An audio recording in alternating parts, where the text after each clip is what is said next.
wala pong patungkol sa cabinet revamp.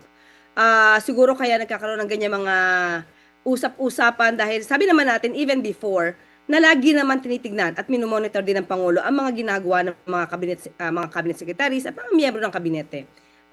Katulad ng sinabi kanina ni Secretary Ted na they are serving at the pleasure of the President. So, nasa prerogative po ng Pangulo kung sila matatanggal o hindi.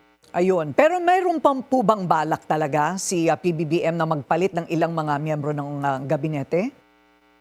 Sa ngayon, Ms. Corina, wala pa po talagang nababanggit sa amin. Pero minsan may mga na-appoint po siya. Pero sa ngayon, wala pong cabinet revamp na pag-uusapan. Ayun. Kaya wala pa rin pong nasasabihang cabinet official na... Yes, wala pa. Opo. Okay. So, meron din pong mga ilang cabinet officials na nasa tinaguriang Leviste o Cabral list, ano? Yung listahang may kaugnayan sa flood control corruption scandal mula sa DPWH. Ano po ang masasabi ninyo rito? Dahil sabit na naman po ang mga cabinet officials dyan. Kung sino man po ang magiging masasangkot, ayon naman din po sa Pangulo, kaalyado, kaibigan, kamag-anak, kung sino man po ang masasangkot sa maanumalyang flood control projects, ay hindi po tututulan at hindi po pipigilan ng Pangulo kung dapat pong imbestigahan ang mga nasasangkot. So, kung may miyembro o dati naging miyembro ng kanyang kabinete, malaya po ang mga investigating bodies na ito po, sila po ay imbestigahan. So, yun po, sa tingin po natin, minsan din po, Ms. Corina, kung mababanggit lang ang pangalan at nakalista, dapat din po siguro yung mga magbibintang, mapatunayan din po talaga na sila'y sangkot sa anomalya. Kailangan may ebidensya, kumbaga. Opo. Nakausap po natin si Manong Chavit Singson, ano? At sabi po niya, maliban po sa kanyang hamon ng debate, kasama po ni PBBM, siya po'y handa daw pong ipakita ang lahat ng mga ebidensya tungkol sa mga ghost projects sa lawag sa taong bayan at hindi na po sa mga ahensya ng gobyerno. Ano po ang inyong masasabi? Kung totoo naman po na for good governance si Chavit Singson, bakit hindi na lang po niya hayaang makumpleto ang kanyang ebidensya at isampa niya po sa tamang ahensya ng gobyerno ang mga reklamo po niya. Hindi po nadadaan sa media, hindi nadadaan sa mga pasaring ang pagsugpo sa issue ng korupsyon. So mas maganda po yan kung kumpleto ang kanyang mga ebidensya, isampa niya na po yung kaso. At sinasabi niya pong debate, hinahamon niya po ang Pangulo. Unang-una po, nakita po natin kung gaano po magtrabaho ang Pangulo. Hindi po nakakapagbakasyon ang Pangulo sa pagtatrabaho. Ang nais po ng Pangulo ay maiangat ang antas ng kabuhayan ng bawat mamamayan at mapaunlad ang ekonomiya ng bansa. So wala pong panahon ang Pangulo sa mga debate. At muli, sasabihin natin, ang debate ay hindi sagot para mapigil ang korupsyon. Kung nais po nila noon pa sana, nung may issue pa ang dating Pangulong Duterte tungkol sa korupsyon na siyang umamin mismo na siya'y corrupt, sana noon pa sila nakipagdebate. Ano po naman ang inyong sagot doon sa kakasabi lang po ngayon ni Senadora Amy Marcos na parang pinag-iinitan daw ang mga senador habang protektado po ang tinatawag po niyang mastermind, ang dati pong speaker na si Martin Romualdez? Mahirap pong magbitaw ng ng mga ganyang salita. Kung meron po siyang ebidensya at sinasabi niyang alam niya ang mga ebidensya tungkol sa sinasabi niyang mastermind, hindi po ba mas maganda nakikipag-ugnayan po siya sa ICI?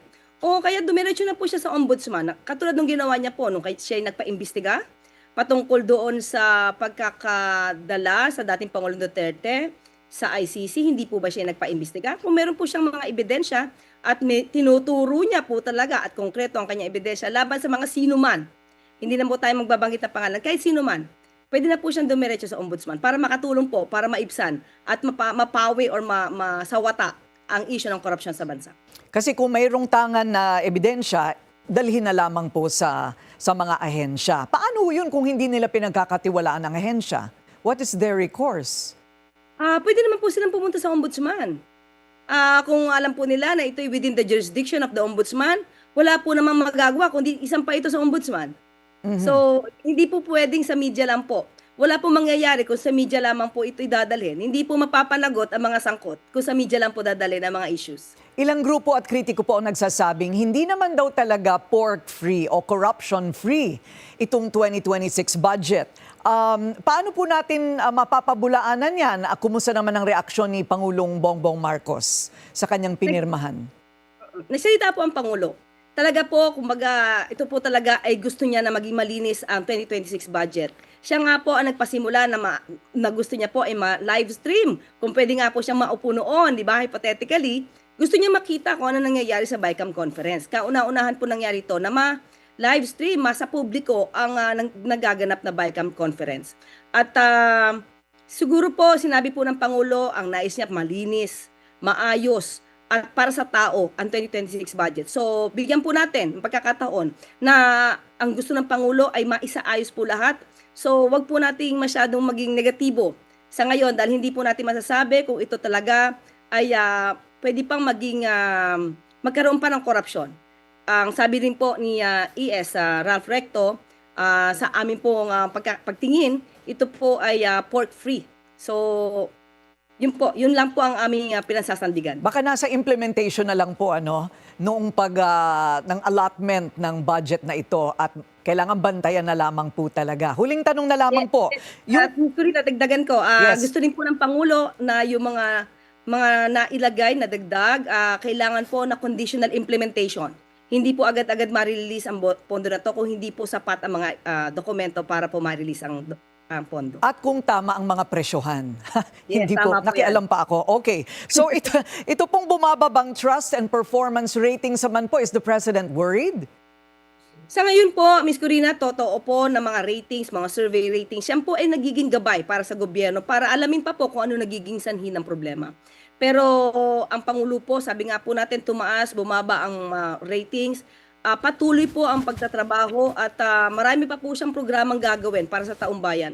So, hindi po siya magpapapigil, hindi po siya kumbaga hindi siya maapektuhan, apektado in a way na dapat malaman kung anong mali. Pero para po sabihin na apektado at madiskaril ang kanyang diskarte at direksyon para sa taong bayan, hindi po siya yung kanyang diskarte po ay hindi Matitinag. matitinag, hindi madidiskaril, hindi mapapahinto ang kanyang entusiasm sa pagtatrabaho po.